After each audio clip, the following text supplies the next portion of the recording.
Hello students, आज हम class 4th की हिंदी की बुक का 13 चैप्टर हुदहुद के बारे में पढ़ेंगे। बच्चों, हुदहुद एक पक्षी होता है जिसके बारे में हम अब आगे जानेंगे। निम्नलिखित प्रश्नों के उत्तर दीजिए। 5 पक्षियों के नाम बताओ। आपको यहाँ 5 पक्षियों के नाम लिखने हैं। मैंने यहाँ लिखा है तोता, मोर, कबूतर, गौरैया, हुदहुद। सबसे ऊंचा उड़ने वाला पक्षी होता है गिद्ध। सबसे छोटा पक्षी हमिंग बर्ड। नाचने वाला पक्षी मोर। सबसे बड़ा पक्षी होता है बच्चों शुतुरमुर्ग। 5 रंगों के नाम बताओ जिनका नाम किसी चीज़ों पर रखा है, जैसे आसमानी रंग। तो इसी तरह आपको यहाँ 5 नाम लिखने हैं। मैंने लिखे हैं संतरी रंग, बैंगनी रंग, गुलाबी रंग, चॉकलेटी रंग, सिंदूरी रंग। ये सभी वस्तुओं के नाम पर रखे गए नाम हैं। बच्चों, क्वेश्चन 3 है, हुदहुद को किन किन नामों से बुलाया जाता है। हुदहुद पक्षी है बच्चों, उसको अलग अलग नामों से भी बुलाया जाता है। पहला नाम है हजामिन, दूसरा पदुबया, तीसरा है हुप-ऊ और चौथा है शाह सुलेमान। और इसके ये नाम क्यों पड़े हैं, इनके बारे में मैं आपको आगे बताऊंगी।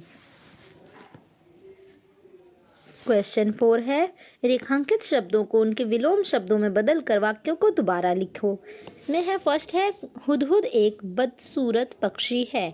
तो इसका जो बदसूरत जिस पर अंडरलाइन हो रखी है, उसी वर्ड को आपको चेंज करके नीचे लाइन को लिखना है और उसका विलोम शब्द लिख देना है आपको बदसूरत वर्ड का।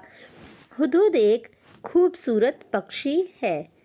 अब इसी तरह आगे भी करना है। राम बिल्कुल मूर्ख है। राम बिल्कुल बुद्धिमान है।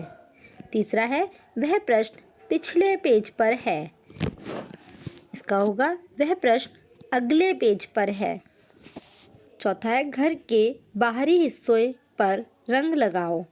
घर के भीतरी हिस्से पर रंग लगाओ।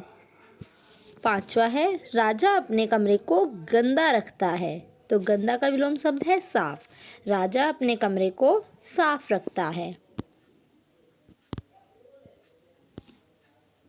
बच्चों देखिए, ये है हुदहुद पक्षी। आप इसे देख सकते हैं।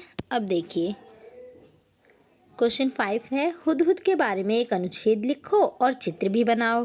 तो बच्चों, जो अभी चित्र मैंने आपको दिखाया था हुदहुद का, वही आपको इस बॉक्स में बनाना है अपनी कॉपी के अंदर। चलिए, अब मैं इसका अनुच्छेद आपको पढ़कर बता देती हूँ और इससे आपको हुदहुद के बारे में भी जानकारी मिल जाएगी। हुदहुद एक बहुत ही सुंदर पक्षी है। इसके शरीर का सबसे सुंदर हिस्सा इसके सिर की कलगी होती है। इसका सारा शरीर रंग बिरंगा और चटकीला होता है। पंख काले काले होते हैं जिन पर मोटी सफ़ेद धारियां बनी हुई हैं। गर्दन का अगला हिस्सा बादामी रंग का होता है और इसकी चोटी भी बादामी रंग की ही होती है, लेकिन उसके सिरे काले और सफ़ेद होते हैं। दुम का भीतरी हिस्सा सफ़ेद और बाहरी हिस्सा काले रंग का होता है। चोंच पतली, लंबी और तीखी होती है। इस चोंच से यह आसानी से ज़मीन में भीतर छिपे हुए कीड़े मकोड़ों को ढूंढ निकालता है।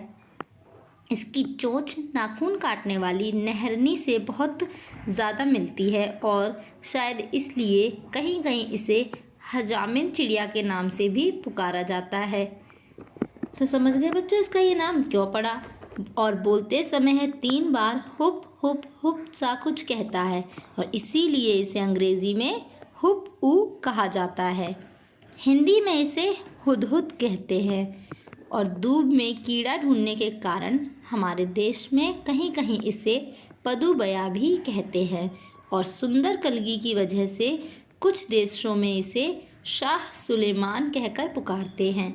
मादा हुदहुद 3 से 10 तक अंडे देती है और यह बहुत सुंदर पक्षी है, पर इसकी बोली में मिठास नहीं होती है। कि बच्चों, तो आपको हुदहुद के बारे में जानकारी मिली, कैसा होता है यह पक्षी। ओके बच्चों, थैंक यू।